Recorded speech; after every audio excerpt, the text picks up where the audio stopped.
Bueno, hemos llegado casi al final de esta serie desafiante para la vida de cada uno de nosotros, así como también para la vida de nosotros como comunidad. Nuestras estrategias, amada iglesia, nuestros métodos, nuestros programas, por más bueno que sean, no tienen la capacidad de transformar a las personas. Puede ser que atraigan, puede ser que de alguna manera hasta retengan a las personas, pero los programas, las estrategias, los métodos jamás producirán hombres y mujeres regenerados, que hayan nacido de nuevo y que como hijos de Dios resplandezcan y sean de bendición para todos aquellos que están a su alrededor. Nuestra sociedad no requiere de coach carismáticos, tampoco requiere de influencers mediáticos. Les aseguro que todo eso va a pasar porque a mi parecer son modas simplemente, mas el que hace la voluntad de Dios permanecerá para siempre, así dice la Escritura. Permanecerá firme en medio de una sociedad tan inestable y tan cambiante como la que nosotros vivimos. Nuestra sociedad realmente, iglesia, requiere de hijos de Dios comprometidos con el reino de Dios. ¿Y quiénes son esos hombres y mujeres que están comprometidos con el reino de Dios? Son aquellos que predican el evangelio del Señor Jesucristo, aquellos que estudian la palabra para ser como Cristo, que viven generosamente para manifestar el carácter de Cristo, sirviendo con sus dones para la edificación del cuerpo de Cristo y que por supuesto mantienen una disciplina privada y pública de oración. Esta mañana abordaremos el sexto pilar de esta serie, los 7 pilares de una iglesia amplia y profunda. Y vamos a hablar del pilar de escuchar la dirección del Espíritu Santo. En el capítulo 1 del libro de los Hechos, específicamente en el verso 4, si usted quiere, por favor, acompáñeme ahí a Hechos capítulo 1, el verso 4. Lucas, como introducción al libro de los Hechos, dice: y estando juntos, les mandó que no se fueran de Jerusalén, sino que esperasen la promesa del Padre, la cual les dijo: oísteis de mí. Aquí vemos que Lucas recoge esta declaración del Señor Jesucristo antes de ascender a los cielos. Estando reunido con ellos, les dijo que se fuesen a Jerusalén y que esperasen la promesa del Padre, la cual les dijo: oísteis de mí. ¿De dónde Lucas menciona esto? Pues específicamente el mismo libro que él escribió, el Evangelio según San Lucas. En el capítulo 24, verso 49, Jesús resucitado le dice a sus discípulos: he aquí, yo os enviaré la promesa de mi Padre sobre vosotros, pero quedaos vosotros en la ciudad de Jerusalén hasta que seáis investidos de poder desde lo alto. En la introducción, en el libro de los Hechos, Lucas recoge esta declaración de Jesús. El Cristo resucitado, según el mismo Lucas, estuvo en la tierra 40 días antes de ascender a los cielos y sentarse en su trono de gloria. En esos días les enseñó a los apóstoles todo acerca del reino de Dios y su extensión en la tierra. La consecución de esa tarea, es decir, de la tarea de extender el reino de Dios, no era de naturaleza humana, sino divina. ¿Y por qué menciono esto? Porque la extensión del reino de Dios es una misión espiritual. Por lo tanto, ellos requerían ser embestidos con el poder del Espíritu Santo, que es la promesa del Padre. La promesa del Padre es el Espíritu Santo. Ahora, ¿quién es el Espíritu Santo? En primer lugar, las Escrituras enseñan que el Espíritu Santo es Dios. En el libro de Hechos, capítulo 13, el verso 2, dice allí que el Espíritu Santo le dijo a la iglesia: apartadme a Bernabé y a Saulo para la obra que los he llamado. Y esto tiene el mismo énfasis cuando Jesús le dice a Ananías que vaya y bautice a Saulo de Tarso. Ananías pone una objeción y le dice: Señor, pero si este hombre ha dado muerte a tus discípulos y aún ha llegado aquí con carta de los principales sacerdotes para meter a la cárcel a todo aquel que confiese tu nombre. Y el Señor le dice, ve, porque instrumento escogido me es este para llevar mi nombre en presencia de reyes, de los gentiles, y él va a saber lo que es pagar el precio por mi causa. Y ahora vemos que el Espíritu Santo, más adelante, le dice a la iglesia que aparten a Bernabé y a Saulo para la obra que les he llamado. El Espíritu Santo es Dios. Esta es una de las tantas evidencias de que el Espíritu Santo no es una fuerza impersonal, no es una energía. El Espíritu Santo es la persona de Dios, la tercera persona de la Trinidad. Cuando Ananías y su esposa Zafira mintieron sobre el costo de la propiedad vendida, el apóstol Pedro les dijo, ¿por qué llenó Satanás tu corazón para que mintieses al Espíritu Santo? Y posteriormente les dice, no has mentido a los hombres, sino a Dios. Esto solamente tocar algunos textos para respaldar que el Espíritu Santo no es una fuerza, no es una energía, el Espíritu Santo es una persona, el Espíritu Santo es Dios. En segundo lugar, el Espíritu Santo es el Paracleto. El término Paracleto significa compañero, significa consolador, significa intercesor, significa defensor. Como usted puede ver en una sola palabra, ya se definen 4 atributos o 4 obras del Espíritu, que el Espíritu Santo obra, valga la redundancia, en la vida del creyente. Es el compañero de milicia en la lucha espiritual que enfrentamos a diario. Es quien nos consuela en medio de las tribulaciones, trayendo a nuestra conciencia las palabras del Señor Jesucristo. Es quien lleva nuestras oraciones al Padre, según lo que dice Pablo. Es el que traduce lo que nuestros corazones, más allá de lo que nuestra boca dice, lo que nuestros corazones anhelan y piden. Y es quien nos defiende de las acechanzas del diablo. Él es el Paracleto. En tercer lugar, el Espíritu Santo es el poder dado a los discípulos. En Hechos, ahí donde usted tiene abierto, en el verso 8, Jesús le dice, pero recibiréis poder para cuando haya venido sobre vosotros el Espíritu Santo, y me seréis testigos en Jerusalén, en toda Judea, en Samaria y hasta lo último de la tierra. La vida cristiana, amados, y la labor de los discípulos es imposible sin la acción del Espíritu Santo. La extensión del reino de Dios es imposible sin Él. Como usted puede ver en el texto, el Espíritu Santo le es dado a los apóstoles para una labor específica. Dice, ser mis testigos. Quienes conocen un poquito el tema y han profundizado en la palabra testigo, saben que la palabra testigo ahí significa mártir. Es decir, que por causa de la predicación del Evangelio, si es necesario ofrendar la vida, es el Espíritu Santo que da la capacidad para entregar la vida por causa del Evangelio, como lo hizo Esteban. Entonces ese poder dado es exclusivamente para la extensión del reino de Dios.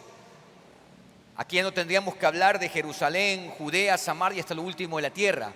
Podríamos decir Portoviejo, el cantón Portoviejo, la provincia de Manabí, Ecuador y hasta lo último de la tierra. Es a lo que se está refiriendo el Señor Jesús.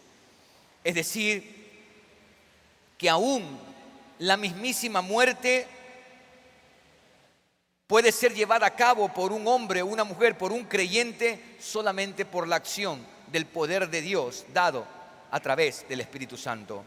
La vida, amados, de todo discípulo es una vida de poder. Pero este no es un poder que destruye, tampoco es un poder para someter. Nosotros siempre asociamos poder con una capacidad para ponernos por encima de los otros, con una capacidad para hacer nuestra propia voluntad. No, este no es un poder para someter a los otros. Este no es un poder para hacer nuestra propia voluntad. Este no es un poder que destruye, todo lo contrario.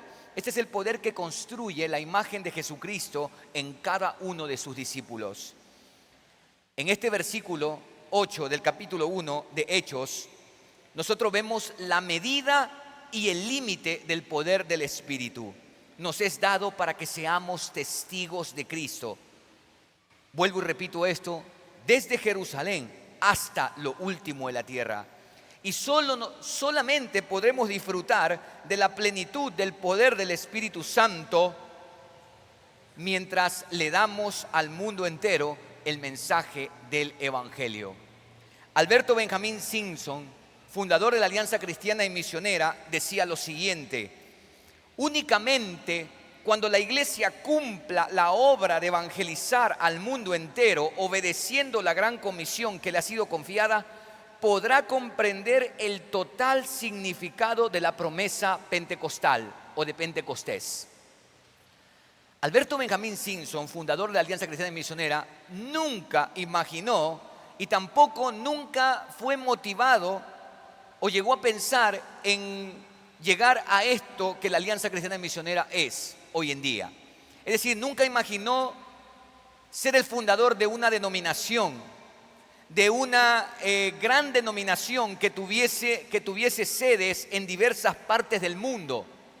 Mas sin embargo era un hombre que agarraba un globo terráqueo y oraba para que Dios le permitiese llevar el evangelio a cada nación. Pero ¿cuál era la motivación de Alberto Benjamín Simpson? En sus escritos, él dice que la motivación era Mateo capítulo 24.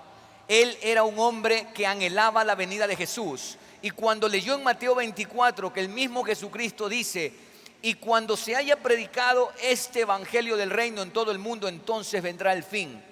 Alberto Benjamín Simpson era un hombre que anhelaba la venida de Jesucristo y que entendía que debía de predicar a todo el mundo, llevar el evangelio del reino, pero con una motivación, no una gran denominación. Esa fue la consecuencia realmente. Tampoco una gran iglesia y ser reconocido en diversas partes. No, él quería que Jesucristo sea conocido. Él quería que Jesucristo, al ser conocido, sea obedecido, sea adorado, y que la gente lo espere, y por supuesto que venga y establezca su reino de justicia y paz. Eso fue lo que movió su corazón misionero. Y él lo dice: cuando la iglesia cumpla con la evangelización, cumpla con la obediencia a la gran comisión, entonces podrá comprender el total significado de lo que significa tener poder, la promesa pentecostal. En cuarto lugar, el Espíritu Santo es la presencia de Dios en nosotros. En los tiempos del Antiguo Testamento, la presencia de Dios estaba en el tabernáculo solamente. Más adelante en la historia, cuando el Señor Jesús se encarna, ya no se requiere de ningún tabernáculo, porque Él es el tabernáculo de Dios en medio de los hombres. Un tabernáculo no hecho por manos humanas. El tabernáculo allá en el Antiguo Testamento lo construyó Moisés con todos aquellos a quienes Dios los dotó de sabiduría para la construcción.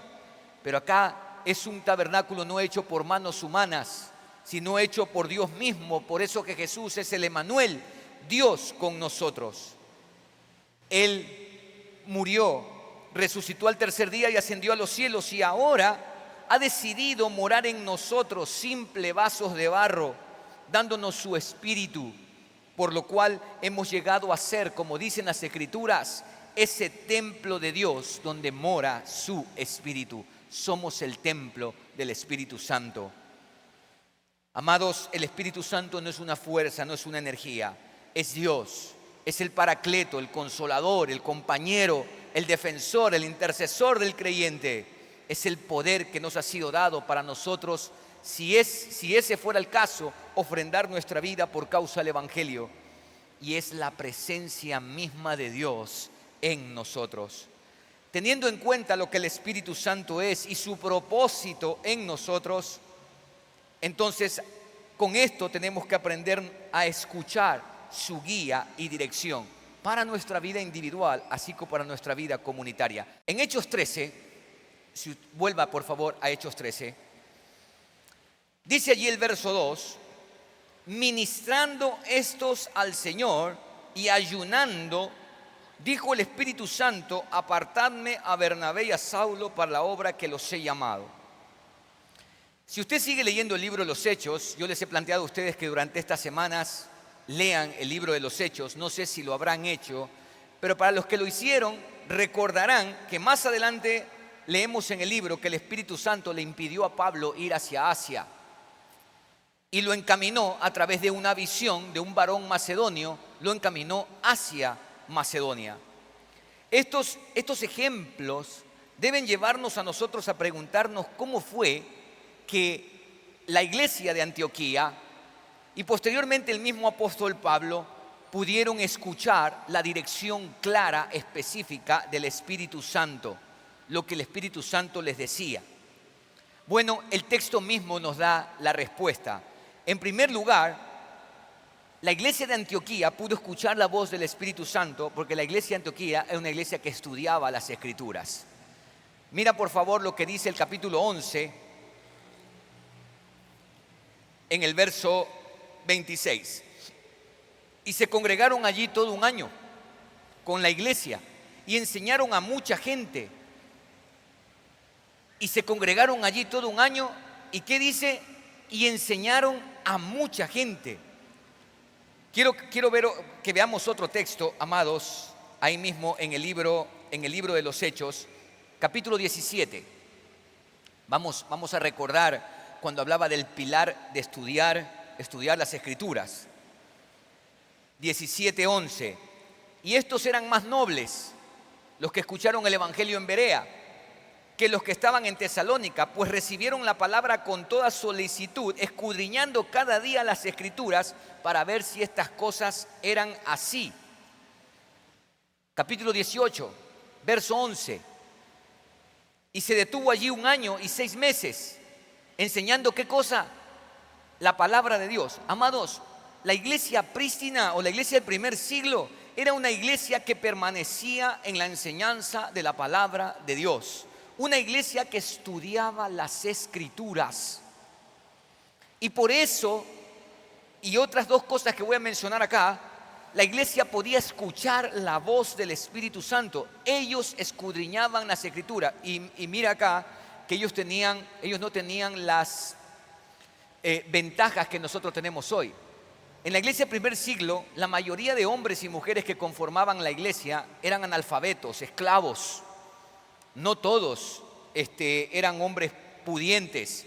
Usted mismo ve en Hechos 13 que allí estaba Bernabé, que era un levita, Simón, el que se llamaba Níger,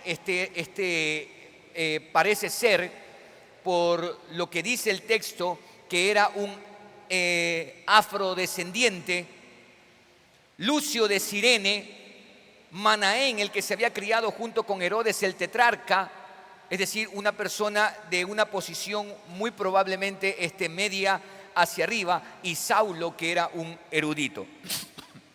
No todos en la iglesia del primer siglo eran personas eruditas, ni siquiera de saber leer. Había muchos analfabetos, había muchos esclavos. Mas, sin embargo, ellos estudiaban las Escrituras. Ellos escudriñaban las Escrituras, aun cuando había una serie de desventajas. No tenían el libro como nosotros lo tenemos. Eran pergaminos. Circulaban por allí las cartas pastorales, en fin. Mas esa fue una iglesia que permanecía en la enseñanza de los apóstoles, una iglesia que escudriñaba las Escrituras. En segundo lugar, era una iglesia que desarrollaba los dones. Lucas menciona que todos estos profetas y maestros que habían en Antioquía, ellos estaban sirviendo al Señor con sus dones. Estaban sirviendo, ministrando, dice el verso 2, ministrando estos al Señor, sirviendo al Señor en Antioquía, es decir, desarrollando sus dones. Entonces, no solamente era que estudiaban la palabra, escudriñaban las Escrituras, les enseñaban la palabra de Dios, sino que también ellos desarrollaban sus dones, servían en la iglesia. Y en tercer lugar, que vemos en el texto, ellos vivían en la comunión unos con otros, comunión en la iglesia. Allí mismo se menciona que ellos estaban ayunando, y por supuesto tenemos que sin necesidad de caer en la especulación, por supuesto que ellos estaban orando. Y es en ese tiempo en donde el Espíritu Santo les habló. Ellos mantenían comunión ininterrumpida con Dios. Querida iglesia, quien permanece en comunión con Dios, con el tiempo aprenderá a escuchar a Dios. Y no se admire que no es asunto de mágico, no es nada de sorprendente decir que podemos escuchar a Dios. Quien permanece en una comunión ininterrumpida con Dios, con el tiempo aprenderá a escuchar a Dios. Y permítanme darles un ejemplo. Bueno, ustedes seguramente habrán notado que durante esta serie yo he tomado siempre como ilustración, como parábola, el matrimonio. Se preguntará por qué. No es una ilustración mía realmente, es que la Escritura, tanto en el Antiguo como en el Nuevo Testamento, Dios se revela como esposo y al pueblo como su esposa. Así está en el libro del profeta Oseas. De la misma manera vemos en Efesios que Cristo es el esposo y la iglesia es su esposa. Nosotros vemos esa ilustración, así que no es de invención mía. Teniendo esto en cuenta, en estos casi 20 años de matrimonio con mi amada Pierina, nosotros hemos cultivado intencionalmente el tema de la comunión. Y en estos 20 años, por supuesto, no hay que admirarse que yo haya aprendido o que hayamos aprendido a escuchar sin hablar. Es decir, hemos adquirido una capacidad de que aunque no hablemos, podemos escuchar.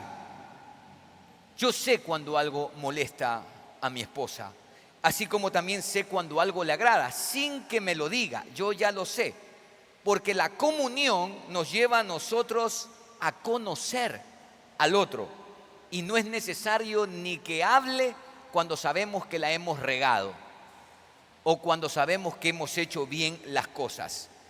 ¿Y por qué lo sé? Porque la conozco. Y todo eso es producto ¿de qué? De comunión, de comunicación. De la misma manera, amada iglesia, pasas tiempo con Dios, aprenderás a escuchar a Dios. Pasas tiempo con Dios, vas a aprender a escuchar a Dios. La iglesia prístina, amados, escuchó la dirección del Espíritu Santo claramente, porque era una iglesia que estudiaba las Escrituras, una iglesia que desarrollaba los dones y una iglesia que vivía en una comunión ininterrumpida con la cabeza de la iglesia, que es Cristo, y con el cuerpo de Cristo, que es la iglesia. Ahora bien, en este mundo, en esta sociedad en la que nosotros estamos, en este mundo tecnológico y lleno de prisas, ¿es posible escuchar la voz del Espíritu Santo hoy? Por supuesto que sí. Ahora bien, ¿cómo nosotros podemos escuchar la voz del Espíritu Santo en medio de nuestras vidas ajetreadas, en medio de nuestras prisas? Quiero decirle que es imposible escuchar la voz del Espíritu Santo si tenemos prisa. Si esperamos que es un tiempo que te doy, Dios, para que tú me hables. Cualquier hombre o mujer que desee realmente profundizar en esto y aprender a agudizar el oído para escuchar la dirección del Espíritu Santo requerirá tiempo con Dios. Tiempo con Dios. Mucho tiempo con Dios. Para responder a esta pregunta, quiero que vayamos juntos a la carta del apóstol Pablo a los Efesios.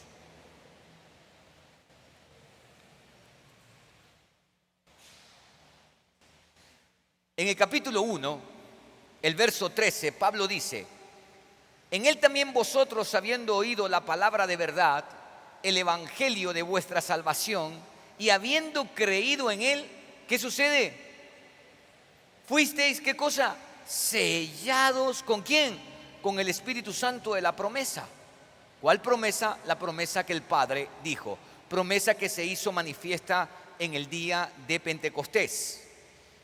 Lo primero que tenemos que tener en cuenta en nuestro mundo ajetreado en este tiempo en el que usted y yo estamos, primeramente es que debemos creer que hemos sido sellados con el Espíritu Santo de la promesa. Que esta no es una promesa solo para el pueblo judío, que esta es una promesa para todo hombre o mujer que, como dice acá, habiendo creído en Él, todos aquellos que han depositado su confianza en el Señor Jesucristo, dice la Escritura, que han sido sellados con el Espíritu Santo. Es decir, nadie que se haya rendido a Jesucristo puede ser la excepción de no tener el sello del Espíritu Santo. Hemos sido sellados con el Espíritu Santo de la promesa. Es decir, su presencia está en nosotros. A partir de allí hemos pasado a ser un templo, el templo de Él, donde Él habita. Ya eso, amada iglesia, ya eso es suficiente para saber cómo hemos de vivir. Porque realmente ya no me pertenezco, sino que ahora pertenezco a Él. Entonces, para nosotros poder discernir en este tiempo la dirección del Espíritu Santo, nosotros tenemos que creer en Él y creer que hemos sido sellados con el Espíritu Santo de la promesa.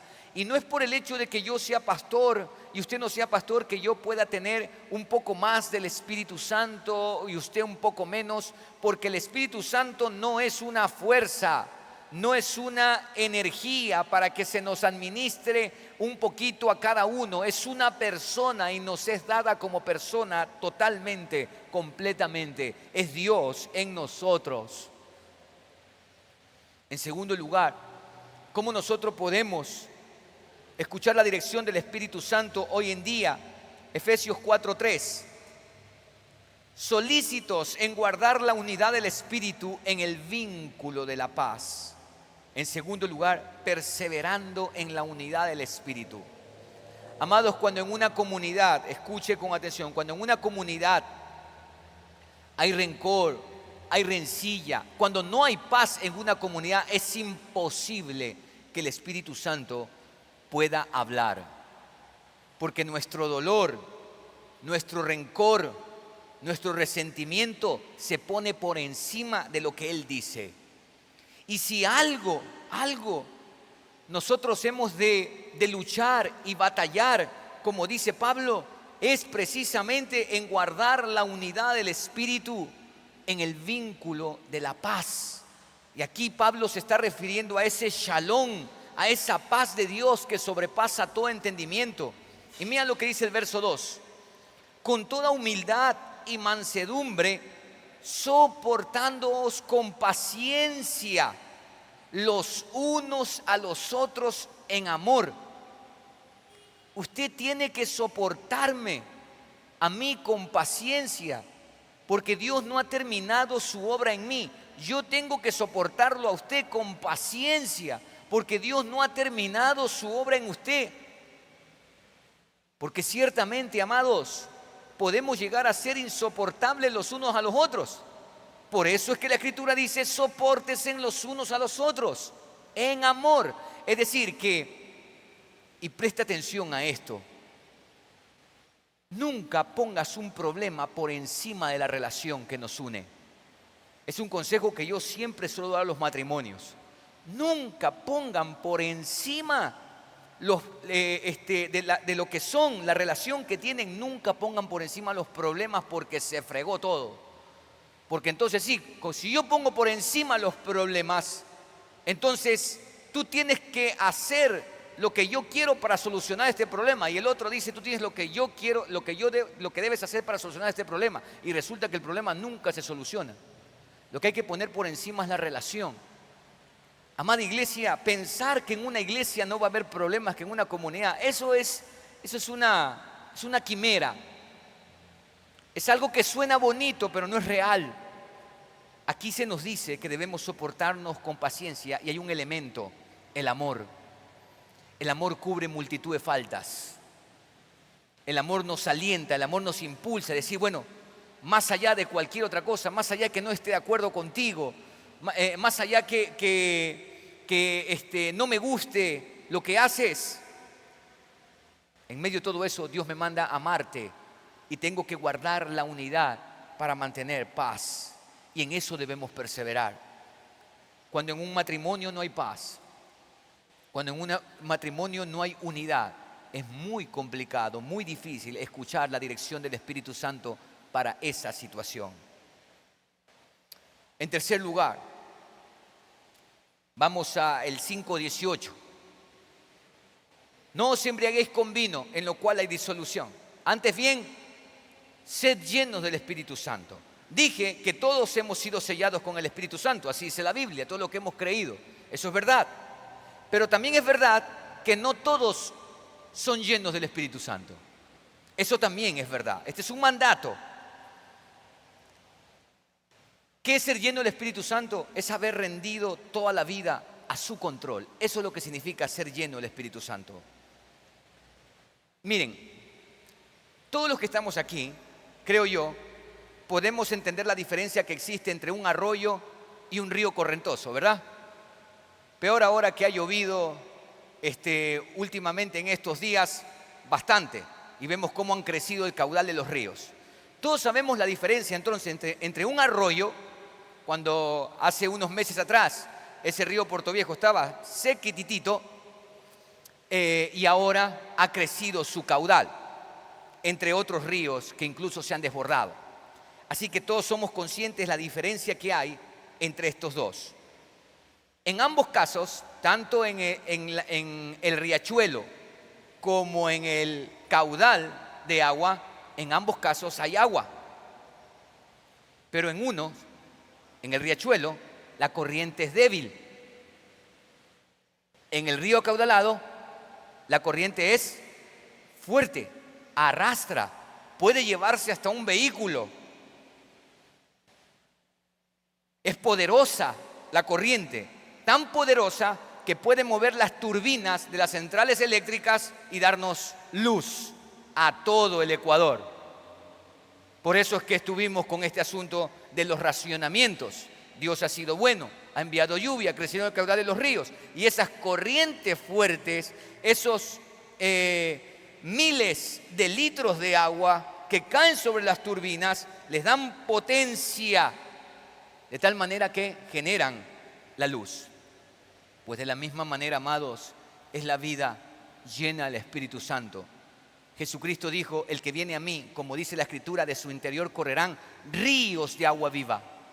Esas vidas débiles, esas vidas pusilánimes, y perdónenme la expresión, esas vidas mediocres, son riachuelos. Y no es porque Dios no quiere o no puede hacer algo en sus vidas, es porque ustedes no se rinden totalmente a Él. La vida llena del Espíritu Santo, amados, es una vida que rebosa, plenitud, fuerza, poder. Y es un mandato. Se nos manda a ser llenos del Espíritu Santo. A que Él tome control de todas las áreas de nuestra vida, absolutamente de todas ellas. Y por último, ¿cómo podemos escuchar la dirección del Espíritu Santo hoy? Prestando atención a la palabra profética más segura. Capítulo 5, verso 21, mira. Someteos unos a otros en el temor de Dios. ¿Qué es el temor de Dios? Miren que no dice el temor a Dios, sino dice el temor de Dios. El temor de Dios es una frase hebrea, una manera poética de decir, de hablar de la ley de Dios. Esta frase aparece bastante en los libros sapienciales, Salmos y Proverbios. El temor de Dios es la ley de Dios, o lo que llamamos nosotros hoy las Sagradas Escrituras o la palabra de Dios. ¿Y qué es lo que dice Pablo? Que nadie puede estar por encima del temor de Dios. La palabra someter es estar debajo de, es decir, yo vivo debajo de la palabra. La palabra es la que me gobierna, en otras palabras. Y a continuación, Pablo va a usar los principios establecidos en la palabra para dirigir para corregir, si es necesario, redarguir e instruir a la iglesia en su rol como esposo, en su rol como esposa, en el rol de los padres, en el rol de los hijos, en el rol de los amos, en el rol de los sirvientes. Es decir, que a continuación de eso, lo que Pablo está haciendo es trayendo la ley de Dios y poniéndola en su contexto en este momento histórico en la iglesia de Éfeso, una iglesia que estaba conformada por tanto judíos que se habían convertido a Jesús, reconociéndolo como Señor y Dios, y también el mundo gentil. Y Pablo les dirige sobre cómo tienen que prestar atención a todo lo que Dios ha dicho y vivir sometidos a la palabra de Dios. Someteos unos a otros en el temor de Dios. Cuando el esposo está sometido bajo el temor de Dios, sabe que a la esposa debe amarla como Cristo amó a la iglesia. Cuando la esposa está sometida al temor de Dios, sabe que debe respetar a su esposo como la iglesia respeta, honra, admira y exalta a su Salvador, a su esposo. Cuando los padres están sometidos al temor de Dios, dirigen a sus hijos y los disciplinan en la amonestación del Señor. No los maltratan, no los insultan, no los golpean. Cuando los hijos están sometidos al temor de Dios, honran a sus padres porque es el primer mandamiento con promesa. Cuando los amos están sometidos al temor de Dios, son éticos con sus empleados, los tratan bien, doblemente, porque no solamente que son sus empleados, sus colaboradores, sino que además son sus hermanos. Y si no son sus hermanos, les da testimonio de buen trato, de ser éticos, de cumplir con lo que las leyes exigen. Y cuando los sirvientes están bajo el temor de Dios, trabajan y hacen bien a sus amos, son éticos, respetan sus horarios laborales, en fin. ¿Por qué? Porque viven bajo el temor de Dios. En la consejería, por lo general, uno trata diversos temas. Pero si hago una estadística rápida a lo largo de los años en la consejería, puedo decir que las mayores consejerías que he tenido son de asuntos matrimoniales. Por lo general en los matrimonios. Y cuando los matrimonios tienen problemas, viste que ponen el problema por encima y ellos dicen, bueno, que ya están a punto como de separarse porque esto de acá ya no se puede más. Generalmente, cuando ambos son cristianos, yo suelo decirles a ellos que qué es lo que ellos piensan que Dios quiere. No sé, dice pastor, si Dios quiere que sigamos, vamos a seguir. Y si Dios no quiere que sigamos, no seguimos. Y la pregunta que yo voy allí es, ¿y cómo sabemos qué es lo que Dios quiere? ¿Cómo sabemos qué es lo que Dios quiere? Y no saben qué responder. Mi pregunta realmente es nada más para golpear o ablandar para lo que voy a decir posteriormente. Porque la Biblia, Dios no quiere la separación. Dios aborrece el divorcio. Así dice la Escritura. Lo aborrece. Por supuesto, paréntesis aquí, sí hay en lo que decimos la voluntad permisiva de Dios. Sí hay elementos para el divorcio, pero esto es como cuando como lo dice Itiel Arroyo, el divorcio, hermanos, es una cámara de oxígeno en medio de un matrimonio que ya huele a podredumbre y por lo tanto no se puede respirar. Es decir, es el mal menor. Hay tres razones a saber en las Escrituras para ello, pero no es la voluntad de Dios. Hace años atrás estaba con un matrimonio en estas circunstancias, ambos cristianos, y yo les dije, ¿ustedes creen en Jesucristo? Dijeron, sí. ¿Ustedes creen que Jesucristo fue levantado al tercer día de la muerte? Sí. Y le digo, ¿y ustedes creen que Jesucristo levantó, que el Padre levantó al Hijo de la muerte al tercer día y ustedes no creen que Dios puede hacer algo con sus vidas y con el matrimonio? ¿Qué es más difícil? ¿Levantar un muerto 3 días o resucitar un matrimonio? Gracias a Dios lo entendieron y pusieron sus vidas y por lo tanto su matrimonio en las manos del Señor. Y hasta donde sea, hasta el día de hoy, continúan adelante. Amados, para nosotros escuchar la voz de Dios, tenemos la palabra profética más segura. No es cuestión de adivinanza. Yo no tengo que esperar que el ángel Gabriel venga y me diga algo. Tengo la palabra profética más segura a la cual hago bien en prestar atención. Iglesia querida, lo que asombra hoy en día en esta iglesia contemporánea es que teniendo nosotros mayores recursos que la iglesia primitiva, creo yo que en esta mañana aquí, sin temor a equivocarme, no hay ningún analfabeto. Creo yo que todos los que estamos acá sabemos leer. Imagínate la ventaja que tenemos al saber leer. Segunda ventaja, no tenemos que aprender ni hebreo ni griego, porque la palabra está en nuestro idioma.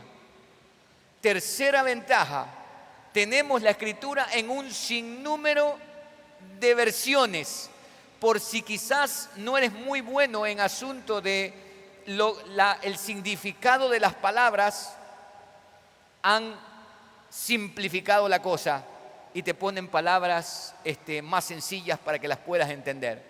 Si eres ciego, existe audiobiblia. Si eres ciego y eres sordo, existe la Biblia en braille. En fin, hoy en día la iglesia contemporánea, si el Señor Jesucristo viene, no va a tener ninguna excusa para decir yo no pude crecer, yo no pude madurar, yo no sabía, Señor, lo que era ser cristiano, no sabía, no tenía acceso. No vas a tener excusa delante de Dios, iglesia. Como dijo el Señor, el castigo será más tolerable para Sodoma y para Gomorra que a la generación a la cual Jesús le predicó, porque vieron todo lo que vieron y sin embargo no se arrepintieron.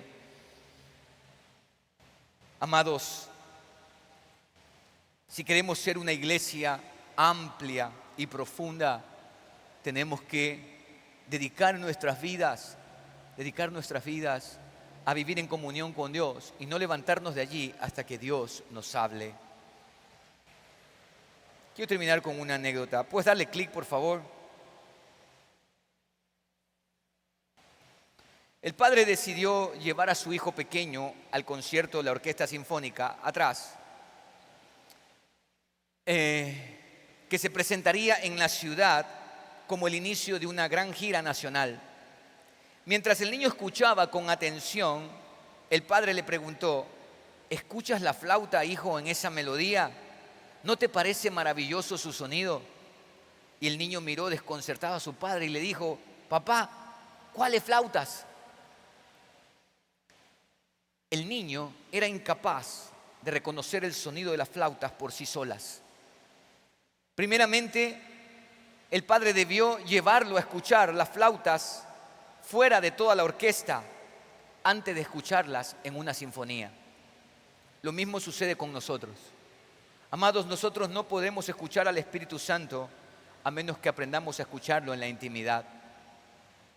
El discernir su voz como comunidad es producto de estar con Él en la intimidad.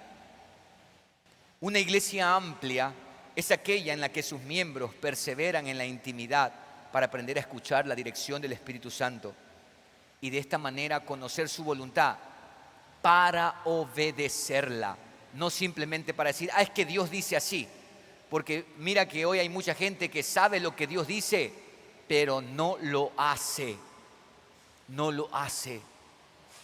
Son muy buenos para retener información, pero muy tardos o muy cortos para practicar lo que las Escrituras dicen. Gente que sabe que debe perdonar y no perdona. Gente que sabe que debe vivir en santidad y no vive en santidad.